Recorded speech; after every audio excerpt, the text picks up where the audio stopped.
¿Qué tal? Muy buenas a todos, buenos días y muchas gracias por venir.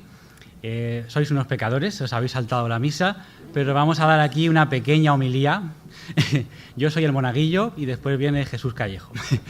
Bueno, pues es un placer estar con todos vosotros aquí, con amigos que hace mucho tiempo que no veía y con gente muy querida y muy cercana y gente que no conozco, pero que seguro que nos hacemos amigos también.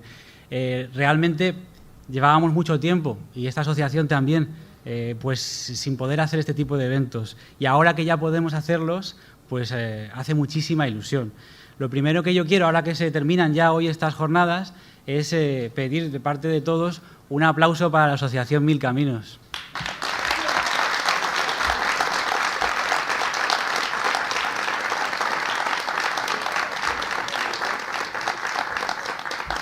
Porque hay que decir que hay muchísimo trabajo detrás de estas jornadas y nosotros al final vemos el resultado final. Así que gracias también a los divulgadores del misterio por venirse aquí a grabar estas conferencias. Una sombra me saluda desde el fondo, es Fede. Y vamos a hablar de este tema que a mí me gusta, me inquieta, me perturba, como diría Esperanza Gracia. Son las sombras, es más oscuro que la noche. Más oscuro que la noche es el título de este libro que tenéis aquí.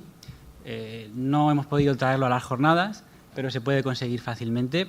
Después, el que quiera, le podemos decir el cómo. Y es un tratado súper condensado. Tengo aquí, esta es nuestra Biblia de hoy, en esta misa pagana.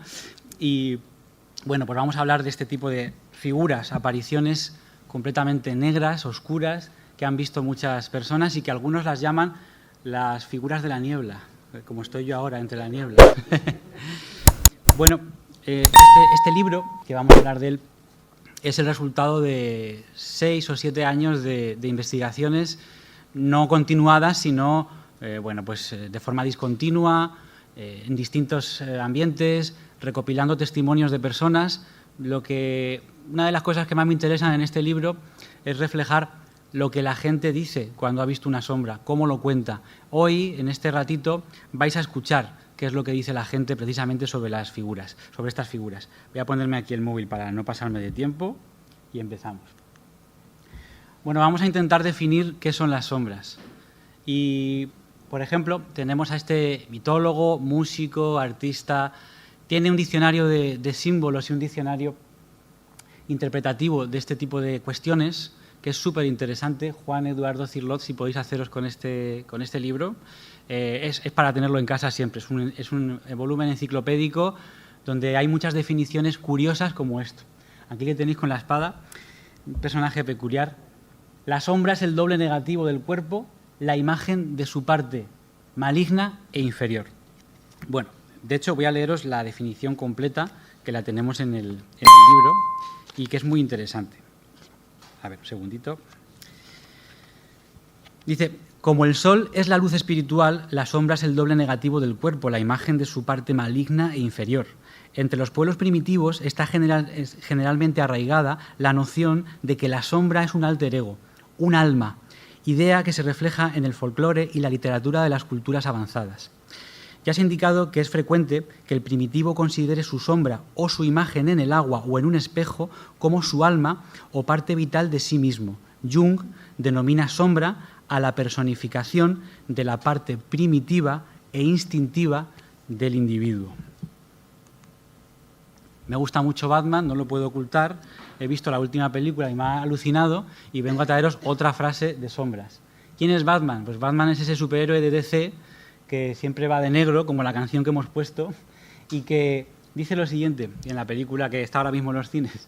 Piensan que me escondo, perdón, que ahí no hay rata, piensan que me escondo en las sombras, pero yo soy las sombras. ¿Qué ocurre?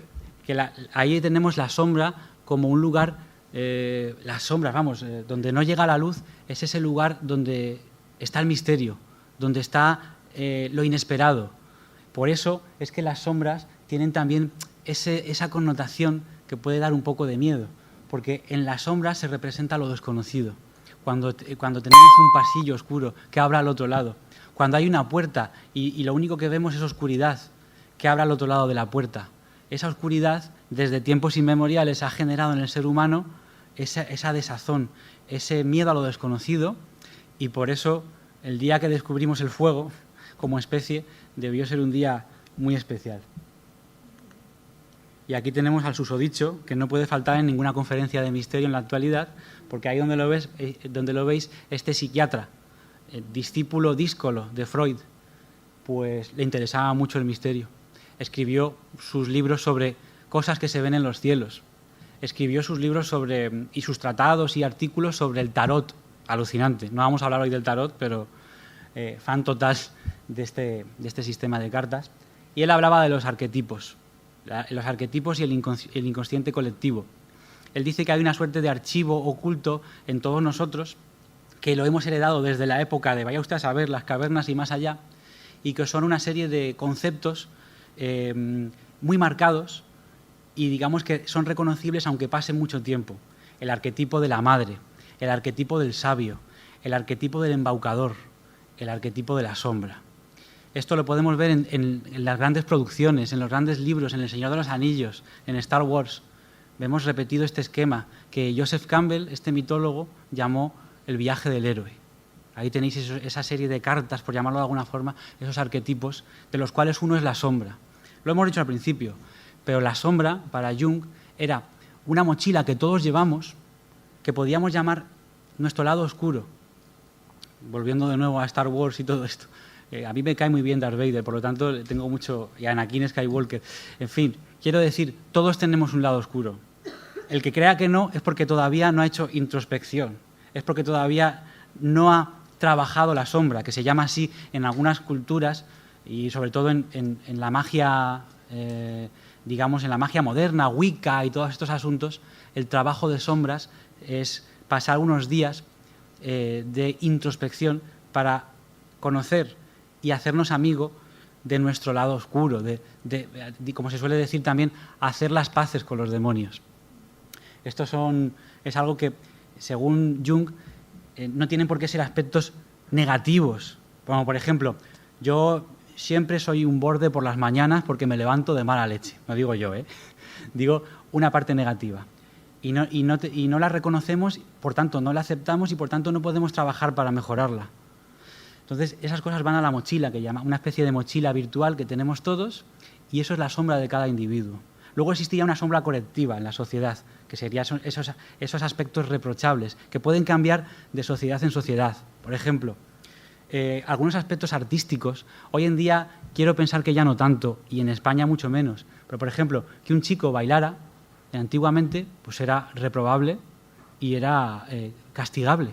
Y por tanto, ese chico reprimía ese aspecto, por supuesto, por no hablar de la homosexualidad en general, como era también un aspecto reprobable. Formaba parte de esa sombra, de lo oculto, de lo que solo se muestra en el círculo de confianza. Eso es la sombra a nivel psicológico. Entonces tenemos aquí tres versiones, tres historias, porque, por cierto, fijaros lo que dice: miré hacia atrás y vi una enorme figura negra que avanzaba detrás de mí. Jung vio la sombra en un sueño. Él tuvo algunas experiencias curiosas. En su casa en Suiza aparecían unas figuras tipo Santa Compaña, según cuenta él en sus memorias. Y él lo asocia mucho al mundo onírico, como buen discípulo de Freud. Pero él vio esa sombra. Él la vio en sueños, pero le saca su significado absolutamente psicológico, que tampoco hay que descartarlo, y en el libro algo cuento al respecto. Voy mirando la hora. Bueno, brevísima historia de las sombras. ¿Desde cuándo todo esto? Ya he dado alguna pista. Aquí tenéis, qué curioso, ¿no? La cultura Anasazi es una cultura que, según los objetos que se han encontrado, podría tener hasta 5.000 años de antigüedad, y es una cultura que es un cajón desastre. De hecho, la palabra Anasazi es una palabra navaja de los indios navajos para identificar los enemigos. Es un grupo de pueblos, realmente no se puede decir que sea una etnia, sino que es una mezcla.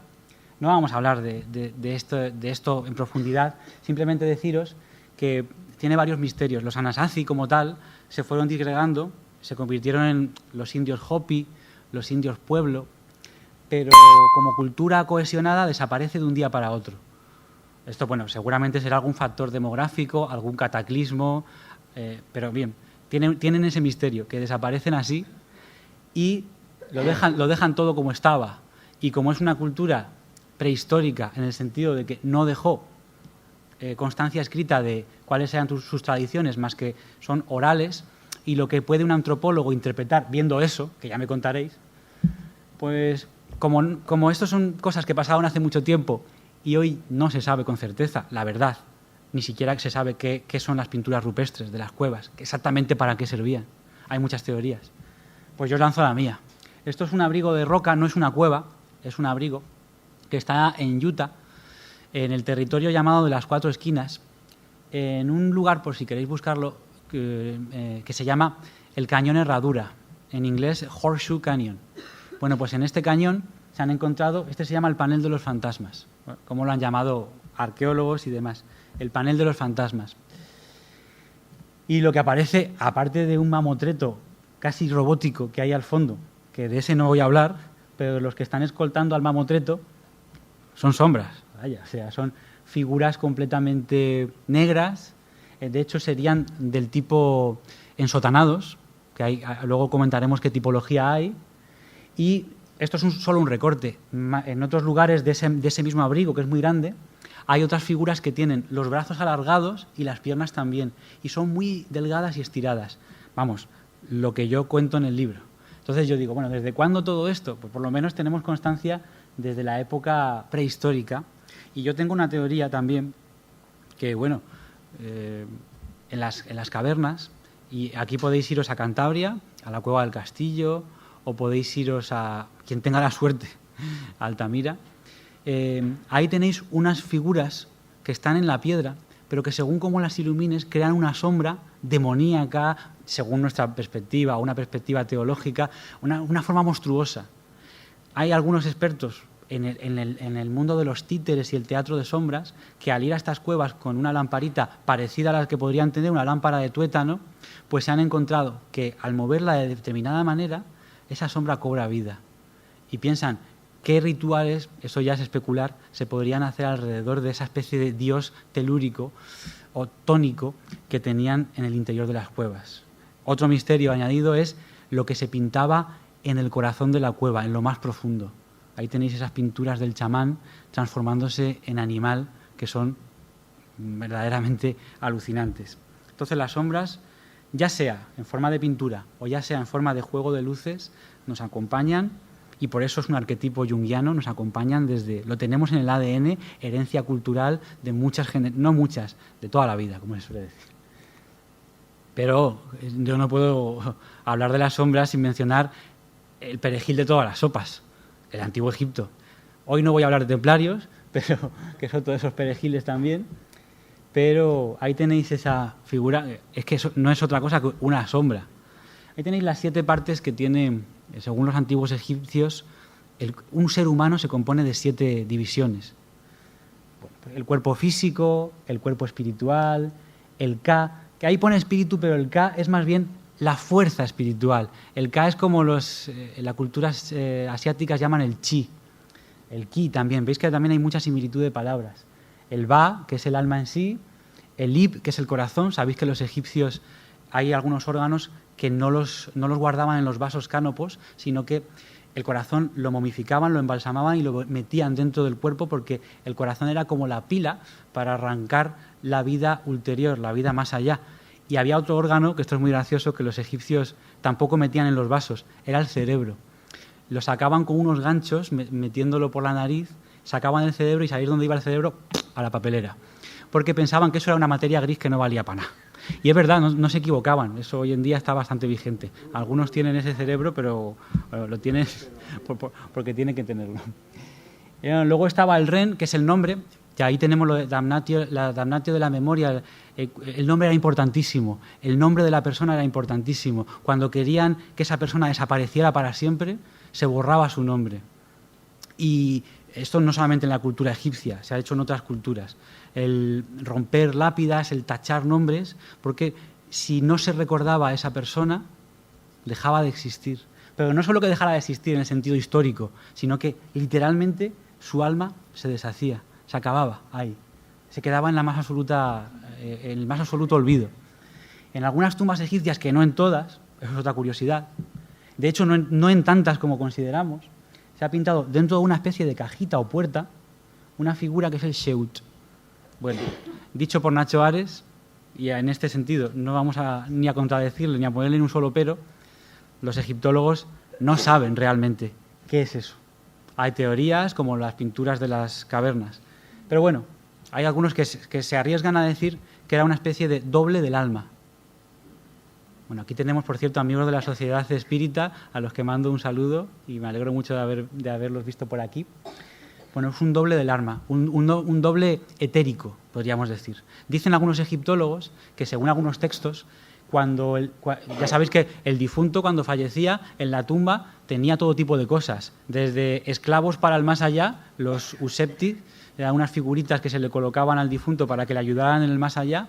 También tenía comidas, tenía camas, y en la tumba de Tutankamón hay hasta un retrete, porque pensaban que el difunto cobraba vida real después de la muerte. Y bueno, la sombra es una copia de su alma que podía salir de la tumba para ir a ver a sus colegas y todas esas cosas, pero solo de día, según algunos egiptólogos. Bien, esta es la historia de las sombras. La historia de las sombras está en todas las culturas. Esa mujer inquietante es la diosa Mara de las culturas eslavas, ahora que tanto conflicto tenemos con todo este tema también. Bueno, Mara es la diosa de la vida y de la muerte, como en esas culturas que es la diosa que da la vida y que la quita. También, según qué regiones, es una diosa de la agricultura. Claro, para las culturas antiguas, en territorios de influencia eslava, la sombra era la representación de la muerte. Y, por tanto, las sombras eran, digamos, emanaciones de la diosa Mara. Había un ritual muy interesante en esa concepción de que la sombra es una copia del alma, que es colocar a la persona, yo aquí tengo mi sombra también, que la estáis viendo en el foco, bueno, pues colocar a la persona con un foco de luz y detrás una pared. Y en ese momento dibujar la sombra que queda en la pared. O bien, con unos alfileres y unas cuerdas, hacer la silueta. Y después había un ritual de quemado del alma. Era algo simbólico, pero cuando una persona estaba enferma, pensaban que la enfermedad estaba en esa energía negativa que podía estancarse en el alma, en la copia del alma que es la sombra. Entonces, al quemarla, de forma metafórica, estaban quemando los malos augurios, las enfermedades, etc. Y en Rusia, por ejemplo, se cuenta, en relatos antiguos, que las sombras, pues eso, al ser una copia de las personas, tienen parte de la energía de esa persona. Y, por tanto, cuando un brujo te roba el alma, tú en ese momento inmediatamente vas bajando tu salud, vas teniendo achaques, vas sintiéndote cada vez peor hasta consumirte. Los brujos, según estas culturas, no tenían sombra, no tenían su copia del alma, sino que la iban robando, la tomaban prestada de los demás, en una especie de vampirismo energético. Bueno, vamos a ver el catálogo. Yo en mi libro no quise hacer un catálogo de sombras, porque me di cuenta que los tipos de sombras se van entremezclando y lo vais a entender conforme vayamos avanzando. Lo que hago en mi libro es un catálogo de el comportamiento que tienen las sombras. En mi libro hablo de ¿y si las sombras son en realidad difuntos? Son espíritus errantes, son reminiscencias de una persona. Pero también hablo de ¿y si las sombras vienen de otras dimensiones? Lo que se ha llamado otros planos astrales. Pero en el libro también hablo de ¿y si las sombras son extraterrestres? Porque hay casos ovni que están vinculados con figuras completamente negras. Así que, para que veáis, en el libro más o menos toco tangencialmente toda la baraja de temas que hay en el mundo del misterio. Pero aquí en esta conferencia sí que he querido hacer un catálogo de sombras y de paso acompañarlo con casos. Vamos a hablar de casos que la gente me ha contado. Sombras alargadas. Esta es un tipo de sombra muy común. Hay algunos casos que yo he recopilado en la habitación, en el dormitorio. Es uno de los territorios favoritos de las sombras. Tienen una vinculación con el mundo onírico, que duda cabe. Y, por ejemplo, hay un caso que yo recogí de una persona que se despierta, mira alrededor y en una esquina de la habitación hay una figura de unos 2 metros de altura, muy delgada, mirándola desde esa esquinita.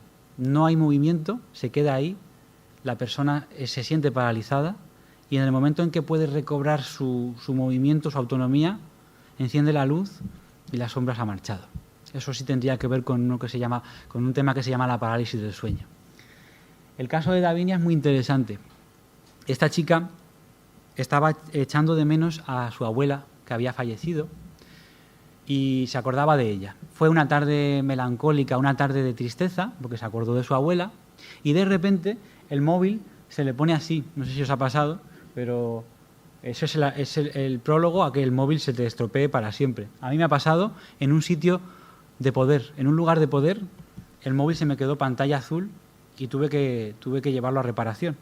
Bueno, pues esta chica, Davinia, me contaba que tiene, a la vez que su móvil empieza a vibrar y se pone la pantalla azul, es decir, se estaba estropeando, un móvil prácticamente nuevo, pero estas cosas pueden pasar, en ese momento, por lo que sea, intuición, ella tiene un mal presentimiento, que eso también es algo muy de las sombras. Tiene un escalofrío, aquí hay algo que no está yendo bien.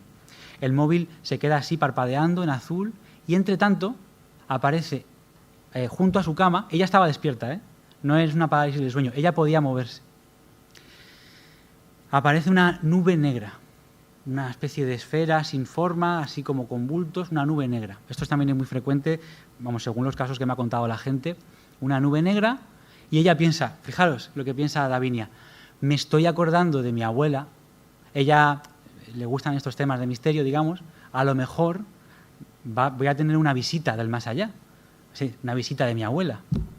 Ojalá, nada más lejos de la realidad. De esa esfera negra sale una pierna, sale otra pierna, salen los brazos, sale una cabeza, se transforma en una figura alargada que, esto es de película, ella ve que es más oscuro que la propia oscuridad. Tiene un negro sólido. En la oscuridad de la habitación destaca, como que se pone por delante de los objetos. Por donde pasa esa figura no hay luz, es como lo contrario a la luz. Y fijaros, la sombra se mueve en este caso, no se queda quieta. Se coloca junto a la persiana y se recorta la silueta negra con los agujeritos de la persiana que a su vez estaban reflejando la luz de una farola de la calle. Así se ve esa figura que, por cierto, se coloca junto a la cama y se arquea para ponerse encima de la testigo. Pero imaginaros aquí miedo, porque si estás más versado en este tipo de asuntos, a lo mejor puedes saber cómo llevar la situación, pero si no, es algo que es un shock para el testigo. Es un shock, por supuesto que al cabo de unos momentos la figura se desvanece, pero el miedo se queda. Gente que de pequeña le han pasado este tipo de cosas y que conforme ha pasado el tiempo han seguido viendo sombras, han cogido miedo a la oscuridad. Personas que tienen que dormir con una lamparita encendida. Entonces, bueno, este es un caso muy curioso porque me quedo con varias cosas. Primero, ella me contaba así, ella cree que hay una vinculación entre que el móvil se estropee y que aparezca esta figura. Ella piensa que tomó esa energía, que por cierto el móvil se quedó sin batería y estaba al 100%. Ella piensa que esa figura tomó esa energía para manifestarse de alguna forma. Y otra cosa, lo vincula a ese sentimiento de saudade, ¿no? A ese sentimiento de añoranza que tenía con su abuela. Estas son de las más terroríficas y de las más extrañas. Sombras con ojos rojos. En el libro hablo del Mothman. ¿Conocéis la historia del Mothman? ¿Os suena, verdad?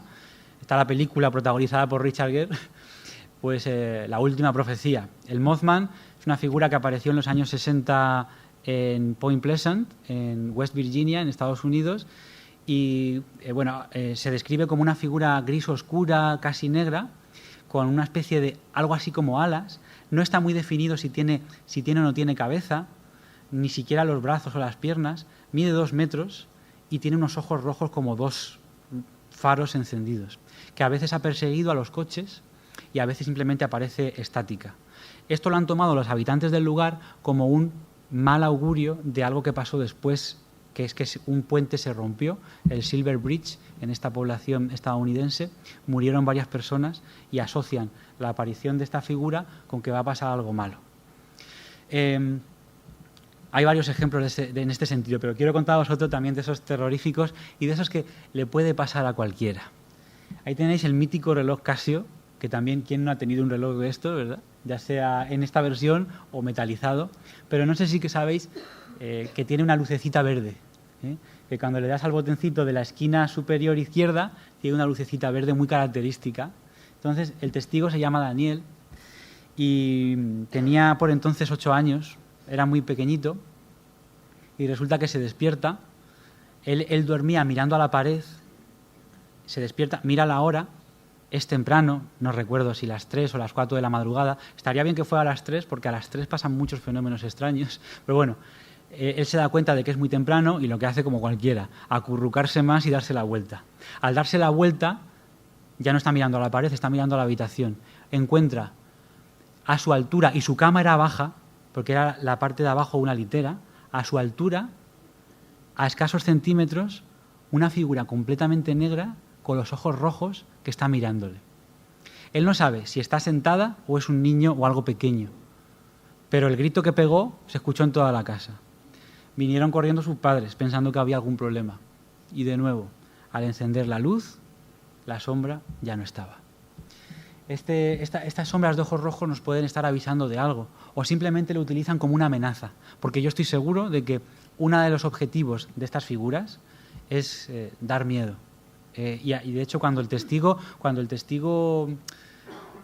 no le tiene miedo o mantiene su espacio, dice: tú eres una invasora en mi casa y tú te tienes que marchar de mi casa.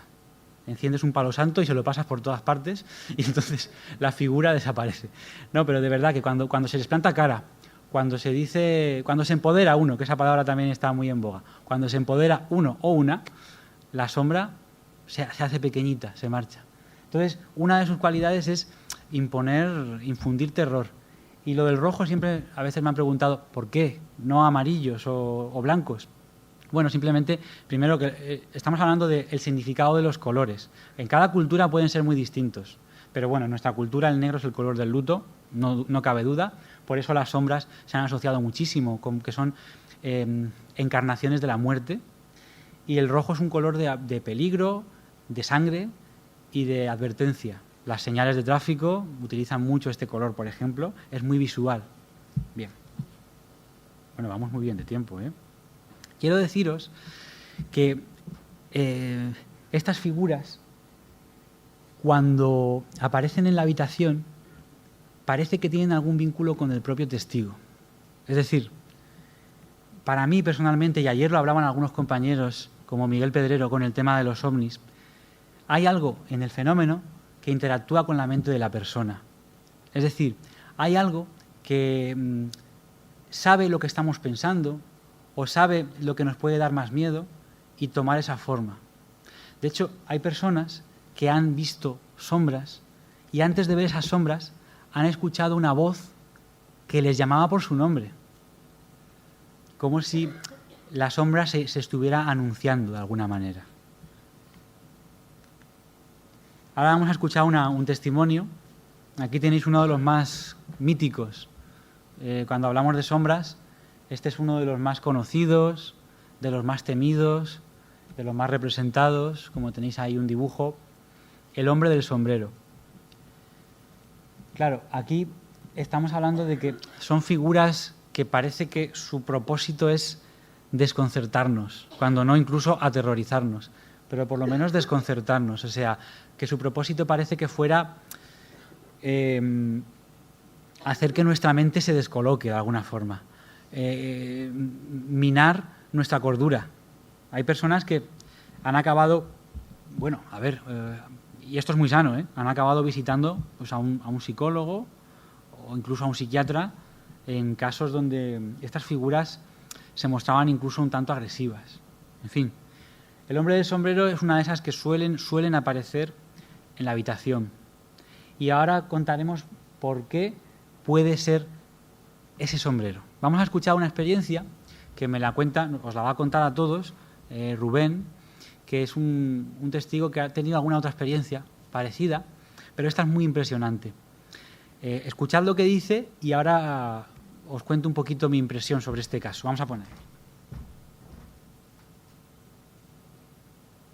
Nosotros, ya te digo, éramos pequeños, mi hermana me lleva 3 años, entre 4 y 7, y bueno, era frecuente pues a veces dormir juntos, y nos fuimos a dormir, y ya nos fuimos quedando en silencio, y bueno, y se veía el marco de la puerta, la habitación oscura, pero del marco para allá, pues había algo de luz, tenue, pero algo de luz, y entonces pues fue algo increíble porque de pronto, es que yo lo que yo vi, lo que sentí de pequeño, un señor dio un paso desde el principio del marco, apareció cruzando por el marco y dio un paso entrando por el marco así en vertical, entrando en la habitación, como por delante nuestro, pero entrando hacia donde estábamos nosotros. Fue un paso, lo vimos claramente y se metió en la oscuridad. Un sombrero de copa, se veía pues, fíjate que era negro, era oscuro, pero ¿cómo puede ser que una sombra puedas ver todos los detalles? Llevaba un traje, ¿vale? Un traje así de vestir, incluso pues se veían los pantalones como de pinza, unos zapatos, que ya ves, se veía todo negro, pero que se veían unos zapatos bonitos de vestir, y dando el paso pues llevaba un brazo adelantado y otro por detrás, como cuando das un paso, y llevaba un bastón. Y llevaba un bastón, como este Playmobil que tengo aquí. O sea, es tal cual, el sombrero, el bastón, y llevaba una especie de levita. Bueno, luego podéis acercaros a ver el muestrario que tenemos aquí, cortesía de unos amigos milenarios. El hombre del sombrero. Pero fijaros qué curioso, no es como otros casos que me han contado. Hay otros casos en los que la sombra es un monigote, es decir, un círculo, un tronco, 2 brazos, 2 piernas, pero como muy esquemático. Pero hay otros casos en los que la sombra es una figura, como me estáis viendo a mí, pero como si a mí me hubieran echado un cubo de pintura negra por encima. O sea, se me podría identificar una camisa, se me podría identificar que la llevo remangada, las zapatillas, los pantalones. Pues así es lo que vio este testigo Rubén y su hermana, los dos, en la cama, sin llegar a estar dormidos. En ese momento de antes, pero de antes de dormirse, o sea, se acaban de meter en la cama prácticamente. Y aparece este hombre con levita, con zapatos, con el pantalón de pinzas, con un sombrero. Me dio la impresión de que era un hombre de principios del siglo, o quizás incluso de finales del XIX. ¿Y qué era ese bastón? Aquí no podemos saber nada, porque son, como yo los llamo en el libro, son heraldos del desconcierto, donde aparecen, generan un sentimiento de, bueno, permitidme la expresión, what the fuck. Es decir, ¿qué ha pasado aquí? ¿Qué es este bicho y por qué? Claro, el bastón no era para caminar, ¿eh? No tenía cojera. Era un bastón corto como este que lleva el Playmobil. Era un bastón de mando. Era un bastón de, aquí estoy yo y este es mi teatro. Este es mi momento. Tengo testimonios en el libro de sombras con sombreros de pirata. ¿Qué narices es eso? Lo normal es que sea un sombrero de copa o un bombín. ¿Y por qué el sombrero? A ver, a mí me han contado que hay un modo de navegación que es el modo de navegación privado o de incógnito, que la gente utiliza para que en su historial no se reflejen según qué páginas web. Ahí lo dejo. Cada uno que busque lo que quiera en Internet. Pero hay un modo que es así. ¿Y cómo lo representan? Bueno, pues en Google Chrome, la imagen de la derecha, las gafitas y el sombrerito. Y me parece que es en Firefox, pues algo así, ¿no? La gabardina. Hay muchos testimonios de que la sombra lleva una gabardina y un sombrero, como un espía de película negra, ¿no? De cine negro. Claro, ¿por qué? De nuevo, bueno, porque tienen que ver con observar, con la incógnita, con el disfraz, con lo desconocido. Las sombras tienen algunas un comportamiento de estar en un segundo plano, parecen observadores nada más y están de incógnito. ¿Cómo hemos identificado todo el mundo una persona de incógnito? De hecho, si ponéis en el buscador de imágenes en Internet, ponéis incógnito, aparecen un montón de figuras así. Y fotos de archivo de tipo espía con el cuello subido. Eso es lo que tenemos mentalmente como sociedad de algo incógnito, de algo que acecha. Y, como digo, el fenómeno es posible que tenga una vinculación con la mente del testigo. No estoy hablando de alucinaciones, ni mucho menos, como decía ayer Miguel Pedrero, que no se me malentienda, ni mucho menos. No estoy hablando de alucinaciones, pero sí estoy diciendo que lo que está ahí puede tener una vinculación con la mente del testigo mayor o menor, o nula. Pero hay casos en los que yo creo que sí, porque se representan como figuras arquetípicas. Es posible que la chica que me contó el caso del pirata pues hubiera visto hace poco Peter Pan, por decir algo. Y se le plasmó ahí la figura de un hombre con ese típico gorro de pirata. Incluso tenía pata de palo la sombra, pero era totalmente negra. Un caso alucinante que es el caso de Sara, y es el caso con el que abro el libro, porque a Sara le ha pasado de todo y durante distintas etapas de su vida. Ya os digo, una característica de las sombras, no siempre, pero es que a veces acompañan al testigo durante diferentes etapas. Y esto a mí me hace pensar de nuevo que hay un vínculo íntimo, ya sea porque esa persona tiene facultades mediúmnicas de alguna manera, o ya sea porque la sombra le ha cogido manía y la acompaña y le pega sustos en distintos momentos de su vida, porque puede, porque les dejamos, ¿no? Vale, hombre del sombrero, lo hemos visto. Sombras grises. En el libro que hablo de que no descarto la posibilidad, y de hecho es bastante posible, que las sombras, o algunas de ellas, sean simplemente remanentes, lo que podríamos llamar espíritus, o esos remanentes energéticos de una persona.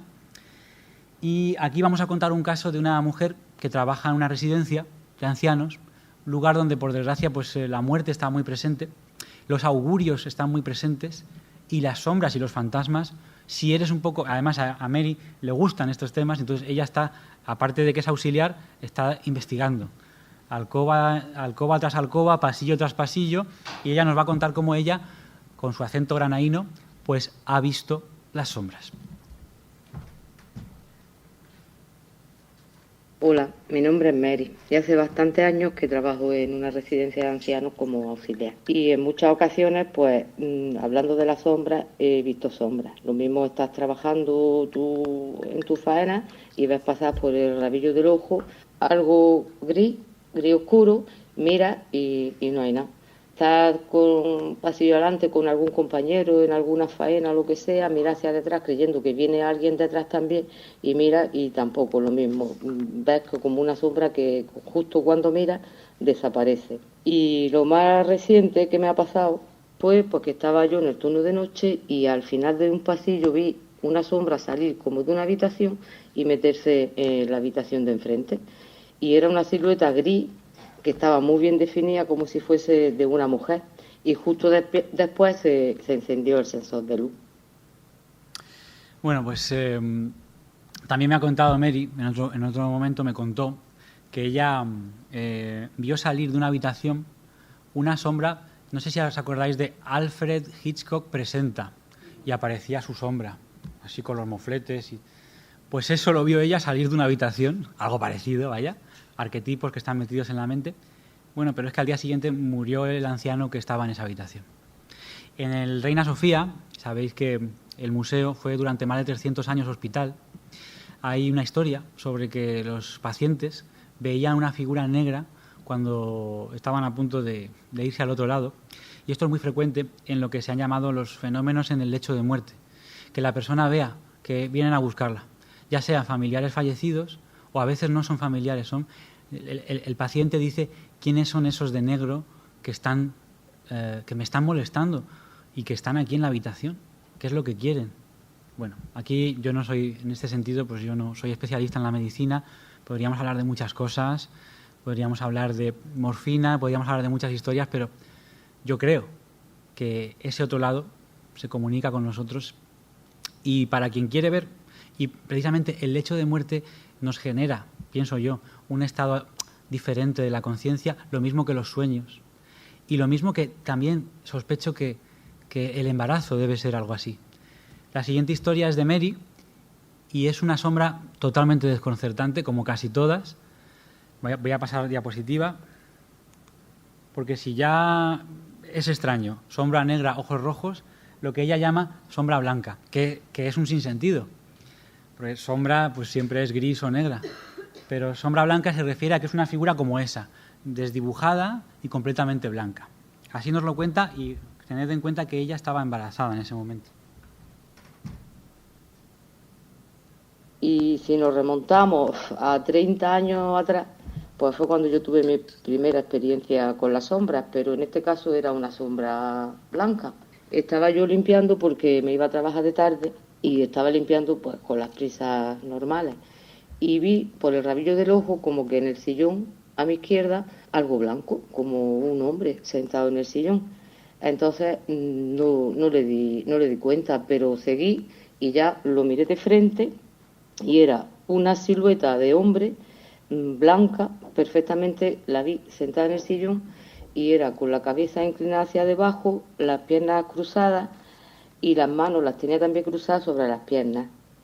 Entonces, cuando ya reaccioné yo y me di cuenta de lo que estaba viendo, pues eso se empezó a difuminar, se hizo como una bola y muy lentamente subió hacia el techo, la altura del techo se difuminó y se esparció así como una especie de humo y como unas pequeñas lucecillas así como alrededor hasta que desapareció completamente. Figuras blancas, le llaman los testigos, yo no, lo llaman sombras blancas. Hay una, no sé si decir constante, pero suele ocurrir, está más vinculado con el lado de la luz, podemos decir, aunque el blanco también es color de luto en algunos países, pero en nuestra cultura no.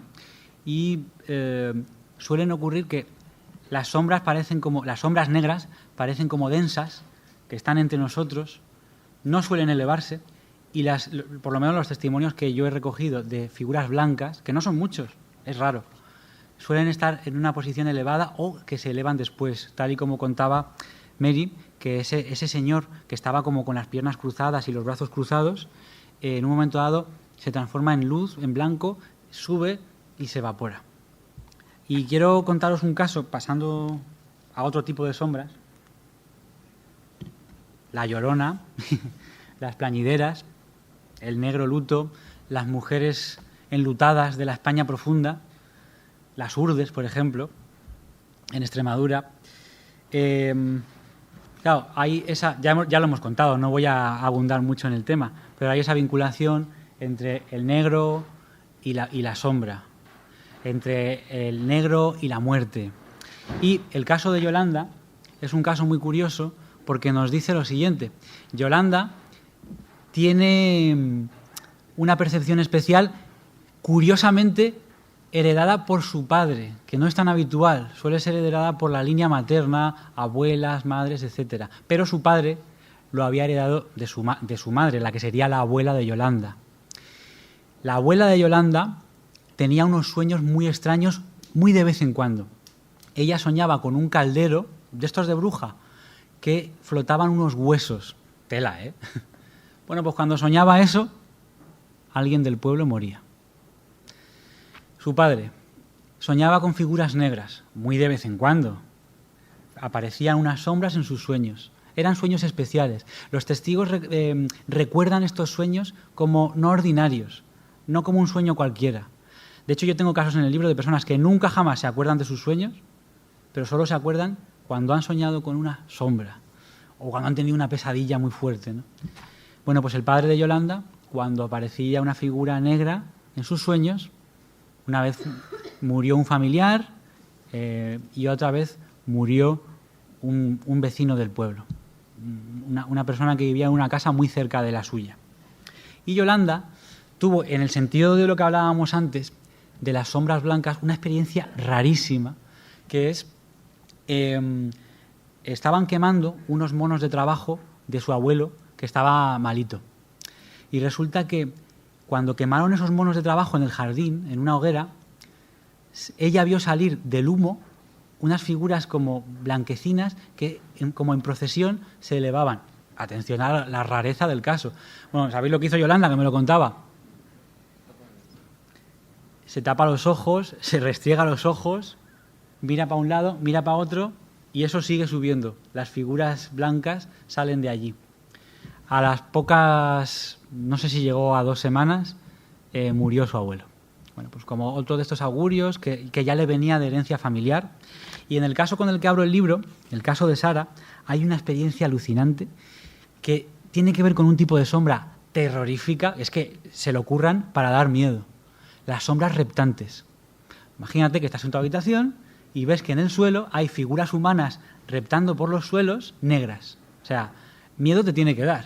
Bueno, pues esta mujer, que ya había visto, ya lo leeréis en el libro, pero ya había visto sombras desde pequeña, ve esa sombra y automáticamente lo asocia con ya está, ya se ha muerto. ¿Quién? Pues la abuela de su marido, que estaba bastante malita, pero es que justo por hora, la hora exacta, hora y minuto, cuando ella vio esa figura negra que hizo una cosa, que ahora os lo contaré, fue la hora de la muerte de aquella persona. Y ella vio la sombra en el suelo, en un momento dado la sombra se rompe y de ella sale una especie de sustancia blanca, una especie de luz que se eleva.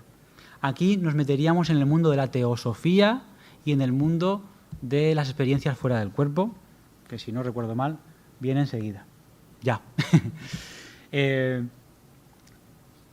Tengo un capítulo porque me interesa mucho. En el libro he contado las cosas que a mí me interesan. A mí me interesa mucho el mundo de los sueños. Me interesan mucho las experiencias cercanas a la muerte. Y me interesan mucho las experiencias fuera del cuerpo. Lo que se ha venido popularmente en llamar viajes astrales. Muy a mi pesar, yo no he tenido ninguna en este sentido, pero gente muy cercana, de total confianza, sí. Y gente con la que he hablado, que no se conocen entre ellos, yo voy ahí a pillar, no creáis que no. Pero me relatan el mismo tipo de experiencias. Digo, bueno, no me pueden estar mintiendo todos, cada uno por su lado, y contarme lo mismo.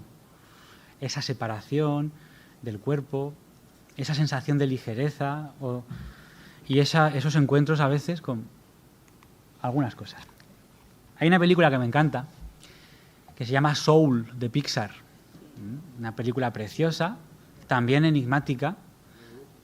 Soul es una película en la que vemos a un músico de jazz, tiene un accidente y su espíritu, digamos, va a un reino que podría ser perfectamente el más allá, donde se van asignando tareas a los espíritus, que son muy graciosos, son muy caricaturas, pero en un momento dado se cae por un agujero y aparece en un reino de sombras. ¿Os acordáis de esta escena?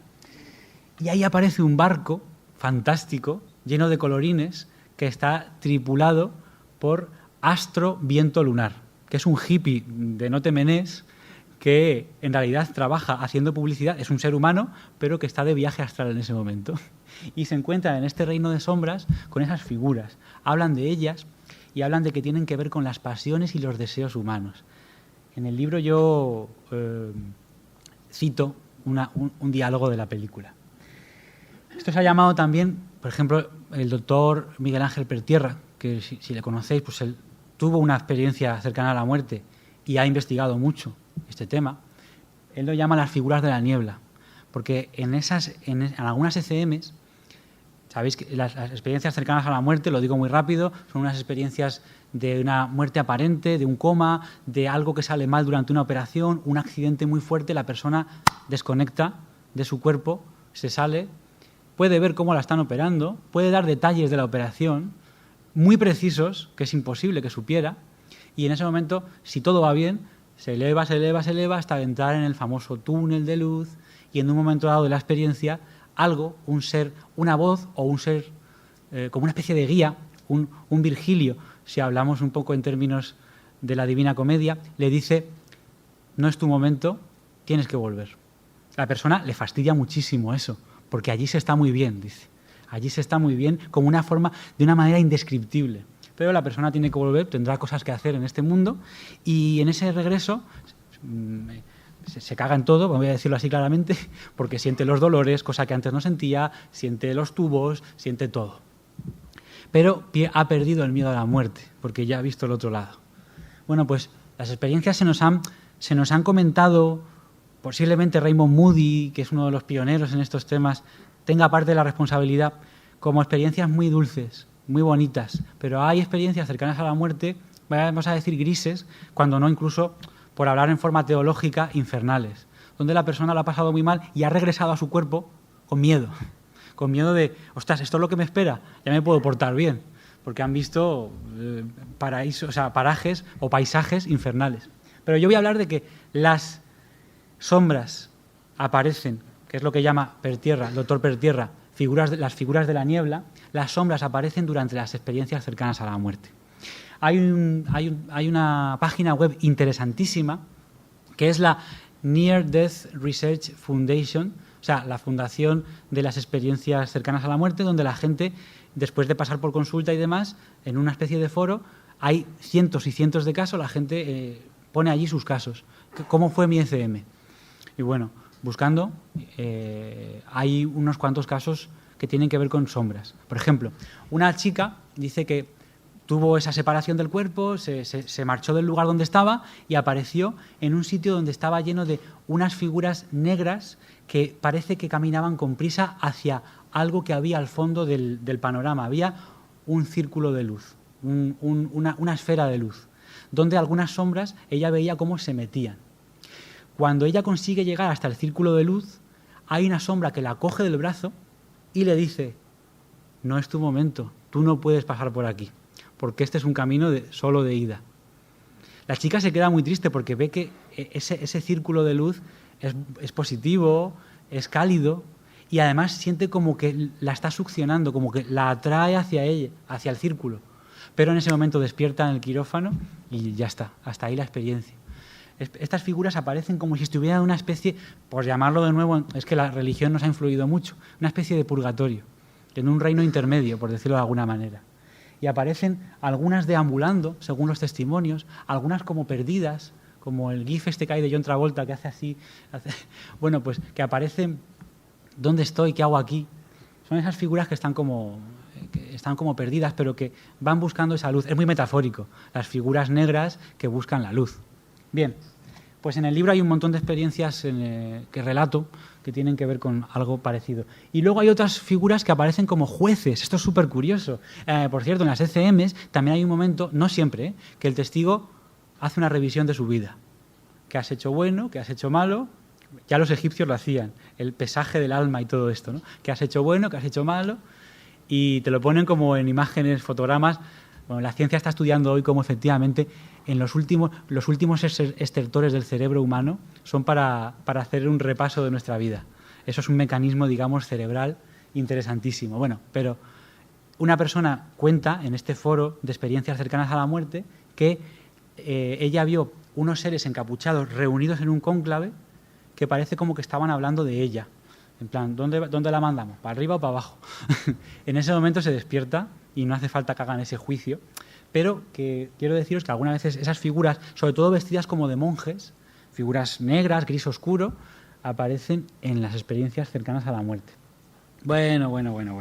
Este es uno de los casos más bonitos y por otra parte los animales las ven, por cierto, los animales parece que las ven, los gatos, los perros, ven esas figuras o esas nubes negras. El caso que nos va a contar María en este caso, pues es un caso con Wanda, esa perrita que veis. Es la perra de su hermana, ya falleció, la perra de su hermana. María ha tenido sus experiencias, digamos, de desdoblamiento, y en una de ellas se fijó que había una nube negra que estaba molestando a la perrita de su hermana. Pero bueno, que lo cuente ella. Bueno, yo soy una persona que más de una ocasión he tenido experiencias fuera del cuerpo y alguna vez me ha sucedido que estando en mi propia casa fuera del cuerpo he visto más que sombras una especie de nube negra, como un humo negro espeso, y al sentirla cerca de mí, al tenerla cerca de mí, he notado una tristeza muy grande y me he sentido muy mal, muy abrumada y sobre todo me he sentido muy triste, y en ese momento yo lo que hacía para alejarme de aquello era volver a mi cuerpo y desaparecía esa sensación. Pero en una ocasión me pasó algo muy curioso. Salí de mi cuerpo y decidí que iba a ir a casa de mi hermana y vi una de esas sombras, esas nubes de humo, vi una de ellas que estaba concretamente situada en su cocina, al lado de donde su perrita tenía el platito para comer y el platito del agua. Al día siguiente se lo comenté a mi hermana, Le dije lo que me había pasado como una curiosidad. Bueno, ella y mi familia ya saben más o menos que me pasan cosas así bastante curiosas. Y entonces ella me comentó en ese momento que su perrita llevaba unos cuantos días que no sabían por qué, porque es un animal que come mucho, pero que llevaba unos días no sabían muy bien por qué, que no estaba comiendo. Entonces yo le sugerí que cambiase ese plato de comida y de agua y que lo llevase a un sitio de la casa en la que da el sol. Y le sorprendió mucho que en ese momento que ella cambió el plato de comida y el agua, el animal inmediatamente se puso a comer. Ya se lo dejó siempre ahí y nunca volvió a tener ningún problema. Resumiendo, había una sombra, una nube negra que no se veía a simple vista, pero que esta testigo la vio en una de esas experiencias de desdoblamiento, que estaba justo en el comedero de la perrita. Y la perrita no quería ni acercarse al lugar donde estaba el comedero. Cuando le dice a su hermana, que ya la conoce y sabe que este tipo de cosas pueden pasar, le dice, oye, prueba a cambiar de sitio. Y además muy curioso, porque le dice, ponlo cerca del sol, cerca de la luz. Ahí no se va a acercar esa masa negra, ¿no? Pues la perrita comía y zampaba, que ahí la tenéis tan lozana, ¿verdad? Pero dejó de, preocupantemente, no tenía nada, no tenía ningún problema de salud, pues preocupantemente había dejado de comer. Y bueno, superstición, casualidad, llámalo como quieras, pero la perrita comió. Seguimos. Mi teoría personal, que no explica todos los casos de sombras, vaya por delante, va a continuación, no os lo perdáis. Mujer imponente, feminista antes de que se hablara de todos estos temas, anarquista, cantante de ópera, exploradora. Su marido se quedaba en casa y ella se iba de viaje. Alessandra David Neal. Todo el mundo tiene que conocerla si estáis en el mundo del misterio y haber leído su libro Magos y místicos del Tíbet. Ahí está su firma, para el que sepa de grafología. Y ella entró en un mundo totalmente vedado a las mujeres en el Tíbet. Fue la primera occidental en llegar a Lhasa y ella se hizo, como suele pasar en estos temas, las personas más aficionadas al descubrimiento de los misterios suelen ser personas de clase social media alta, por no decir alta, por una cuestión muy sencilla. Si tienes dinero o vienes de familia pudiente, pues tienes más tiempo para investigar este tipo de cosas y hacer unos viajes que en el siglo XIX no estaban al alcance de cualquiera. Pero si veis esta tónica, se repite mucho a lo largo de la historia del espiritismo, en este caso, bueno, ella no se adscribía a nada. Ella iba, por cierto, Alessandra David Neal hizo un tour por Europa visitando los salones de medium, que sabéis que había realidades y fraudes, había de todo. Perdón, 5, ¿verdad? Vale, había realidades y fraudes. Y ella intentaba buscar dónde estaba el truco, dónde estaba el cable. Quiero decir con esto que era una persona muy escéptica. Fijaros que vivió 101 años. Bueno, pues se dice que con 100 años se renovó el pasaporte por sí, seguía viajando. Hay un museo en Digne-les-Bains, en el sur de Francia, muy cerca de Marsella, con los objetos que ella se trajo de Oriente, sus manuscritos, aún por traducir. Ella escribía sus diarios. Dicen en Internet, no os creáis nada de Internet, que ella creó un tulpa. No sé si sabéis lo que es un tulpa, es una forma que se crea con el pensamiento después de una intensa meditación y visualización, y decían que se fotografió con su tulpa. No, el chavalín de las gafitas no es el tulpa de Alessandra David Neal, sino un sirviente que tenía, sirviente / discípulo, porque ella se hizo lama, ¿eh? Ella llegó a hacerse una más entre los lamas. Y bueno, pues tenía su séquito incluso. Viajó mucho y este es uno de sus... Ella habla de este chaval en sus diarios y demás. El caso es que ella crea un tulpa de un monje regordete, muy afable, muy divertido.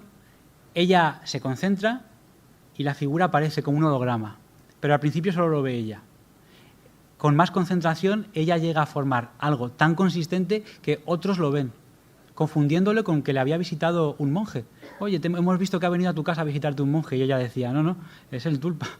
Y más allá, es que ella sintió la túnica de este monje regordete rozarle el cuerpo. Pero el tulpa, la creación mental de esta mujer, cogió tanta fuerza y tanta autonomía que se volvió independiente y se le escapó de las manos. ¿Y qué pasó? que se volvió malo. En vez de regordete se volvió delgado, pálido, afilado y con un rostro amenazante. 6 meses tardaron entre ella y otros lamas y monjes de meditación y mantras, 6 meses para que se disolviera el tulpa que había creado esta señora, de mirada totalmente fuerte y que era muy escéptica. Lo que cuente ella tiene valor doble. Bueno, pues mi teoría básicamente, y como estamos terminando, es que podemos sublimar una sombra, sin querer, no aposta, sino que en momentos especiales de nuestra vida, sentimientos de tristeza, podemos crear una especie de, vamos a decir, no holograma, pero podemos infundir vida a algo con ese poder que tiene la mente sobre la materia. Yo aquí menciono varias cosas. Por ejemplo, el efecto placebo. ¿Cómo puede ser que una persona, y está estudiado, le das una pastillita de nada, sin principio activo, le das un anís y la persona que cree que ese tratamiento le va a servir, suelen ser cosas leves, pero esa persona se cura por el poder de la intención. Hay estudios científicos que en el libro los pongo, como está comprobado que el paciente que tiene buen ánimo, que cree en el tratamiento, muy importante, y que tiene una actitud positiva, esto es todo que podemos decir, no es autoayuda. Bueno, pues es todo mental, se cura más rápido que aquel que es más reticente y al fin y al cabo es un proceso fisiológico del cuerpo, mente-materia. Bueno, y aquí tenemos los fenómenos psicapa, dentro de la parapsicología, los fenómenos que intervienen en la materia. Podríamos hablar de movimiento de objetos, podríamos hablar incluso posiblemente de la explicación a algunos estigmas que han tenido algunos santos, y es como la mente interfiere en la materia.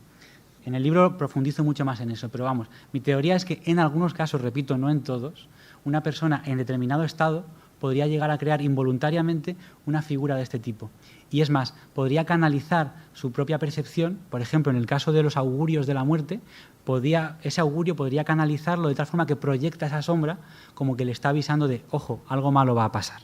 Pero, bueno, como estamos ya fuera de tiempo, para más, bueno, no sé si me queda, no me queda más, deciros que, bueno, la siguiente diapositiva, que aquí tenéis un contacto para que me podáis enviar, porque yo creo que habréis tenido experiencias, seguro, muchos de vosotros. Mi libro, que sí está a la venta aquí y que espero que lo agotemos, es Enigmas y Misterios de Madrid, un libro que hablo de estos temas porque organizo visitas por Madrid. Ahí tenéis la página web de rutasmisteriosas.es. Mi programa es Madrid Misterioso en Onda Madrid. Ahí tenéis toda la información, echar una fotito.